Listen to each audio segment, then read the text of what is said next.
नमस्कार, आपका बहुत बहुत स्वागत है। आज फिर से एक बार बात केजरीवाल की करेंगे, क्योंकि केजरीवाल नाम का ये जो पुराण है इतना लंबा है कि ख़त्म नहीं होगा। कुछ ना कुछ ऐसा रोज़ होता रहेगा, क्योंकि केजरीवाल की जो पॉलिटिक्स है, जो ट्रिकी पॉलिटिक्स है, उसमें नए नए अध्याय जुड़ते जाते हैं रोज़, और बड़े रोचक अध्याय होते हैं। अभी हाल ही में एक और रोचक अध्याय जुड़ गया। हाई कोर्ट ने केजरीवाल को एक बार फिर से फटकार लगाई है। अब फटकार का तो ऐसा हो गया है केजरीवाल के साथ कि आए दिन कोर्ट में फटकार पड़ती रहती है, लेकिन जिस तरह से एक बच्चा होता है जिसको रोज़ अगर फटकार लगाई जाए, रोज़ उसके साथ कहासुनी की जाए, तो उस पर होता क्या है कि असर ख़त्म हो जाता है। वैसे ही कुछ हाल जो है वो केजरीवाल और आम आदमी पार्टी की सरकार का है। रोज़ किसी ना किसी मैटर पर कोर्ट से फटकार मिलती रहती है, लेकिन उससे कोई सबक लिया नहीं जाता और फिर एक नई फटकार के लिए ये कोर्ट में होते हैं। आए दिन इनके नेता, कोई ना कोई नेता कोर्ट पहुंचा हुआ होता है।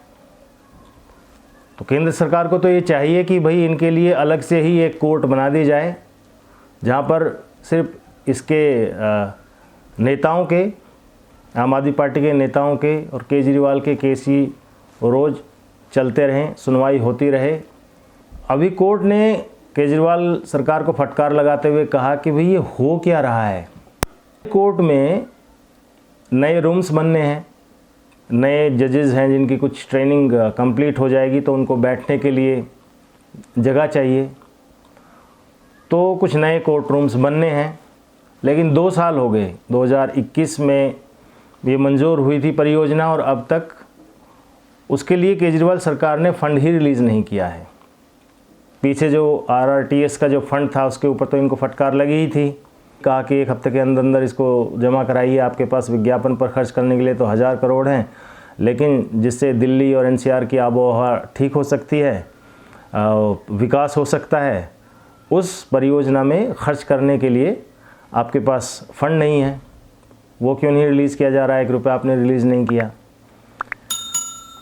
तो एक तरफ इनको ज़मीन चाहिए, उसके लिए इनके पास पैसे हैं, अपना पार्टी ऑफिस बनाने के लिए पैसे हैं, लेकिन RRTS के लिए पैसे नहीं हैं, दिल्ली के कोर्ट बनाने के लिए पैसे नहीं हैं।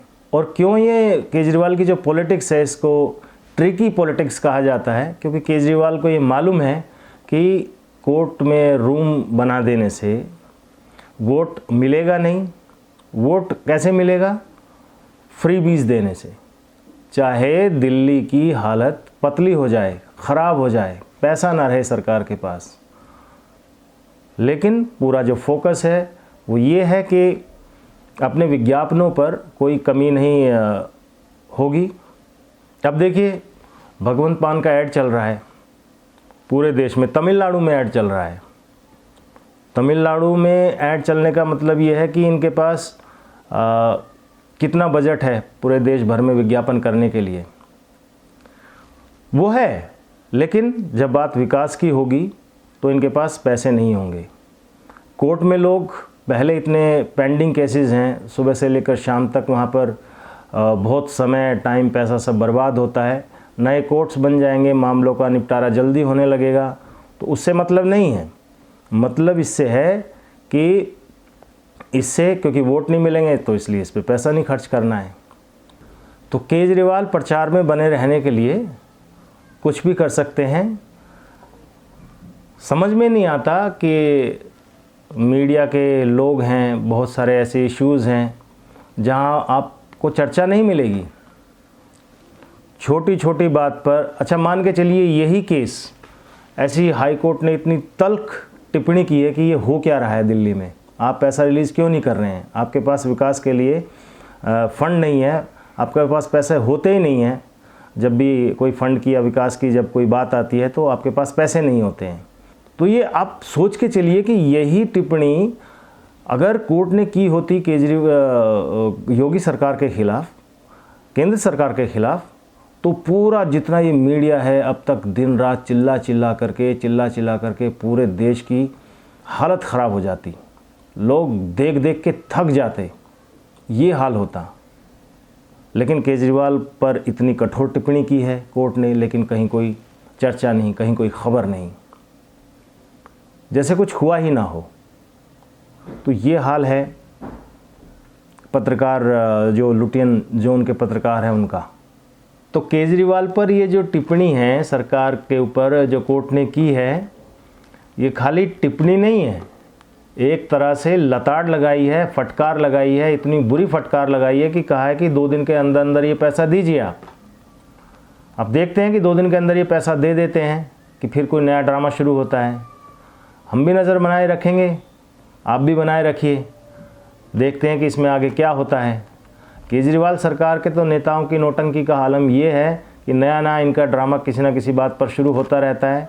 अभी भ्रष्टाचार के आरोप में जेल जाने की नौबत है, लेकिन पूरी दिल्ली में अभियान चलाया जा रहा है कि लोगों से पूछा जाए कि वो जेल से सरकार चलाएं कि अपना इस्तीफ़ा दें। और मज़े की बात यह है कि ये सबको ऑलरेडी मालूम है दिल्ली की जनता को कि फैसला क्या आने वाला है। जो जनता की अदालत में जा रहे हैं केजरीवाल एंड पार्टी, इसका फैसला क्या आने वाला है ये भी मालूम है। ये सब जानते हैं कि वो खाली एक दिखावे की कार्रवाई होगी कि देखिए साहब, दिल्ली की जनता ने हमें ये आदेश दिया है कि आप जेल से सरकार चलाइए, यही होना है। उसके साथ इनका कैंपेन शुरू हो गया है, मैं भी केजरीवाल। तो जितने भी एक चरित्र में अवगुण होते हैं, भ्रष्टाचार का मामला, झूठा होने का मामला, मक्कारी का मामला, इस तरह के जो चरित्र सामने उभर कर के आया है कि तो क्या दिल्ली की जनता ये पहन के निकलेगी? अब जो टोपी पहनाई जा रही है मैं भी केजरीवाल की, तो इसका मतलब क्या ये है कि दिल्ली की जनता के ऊपर ये टोपी पहना दी जाएगी कि वो कहेगी टोपी लगा के कि मैं भी भ्रष्टाचारी, मैं भी झूठा, मैं भी मक्कार, मैं भी बेईमान। क्योंकि इनका ये आरोप है कि ये जो है प्रधानमंत्री के इशारे पे ईडी और सीबीआई जो है आम आदमी पार्टी के खिलाफ कार्रवाई कर रही है। ये भूल जाते हैं कि जो मामला है, जो इनके नेता जेल जा रहे हैं, वो कोर्ट के आदेश पर जेल जा रहे हैं और उनको बेल नहीं मिल रही है। तो इस तरह की राजनीति है, ये ट्रिकी राजनीति है। ये जब तक केजरीवाल साहब हैं दिल्ली के मुख्यमंत्री तब तक चलता रहेगा। ये कहते हैं कि भाई हमें काम नहीं करने दिया जा रहा, एलजी नहीं काम करने दे रहा, फला ये काम नहीं करने दे रहा, वो नहीं काम करने दे रहा। लेकिन जब काम करने की कहीं पे बारी आती है, आरआरटीएस में पैसा देने की बात होती है ताकि विकास हो सके, आबो हवा ठीक हो सके दिल्ली एनसीआर की, तो अब काम के लिए पैसा चाहिए। वो पैसा इनके पास है नहीं, वो तो सारा विज्ञापनों में खर्च हो जाता है। इसके अलावा ये कोर्ट रूम जो बनने हैं, इससे पब्लिक को फ़ायदा होगा डायरेक्ट, लेकिन उसके लिए भी पैसा नहीं है।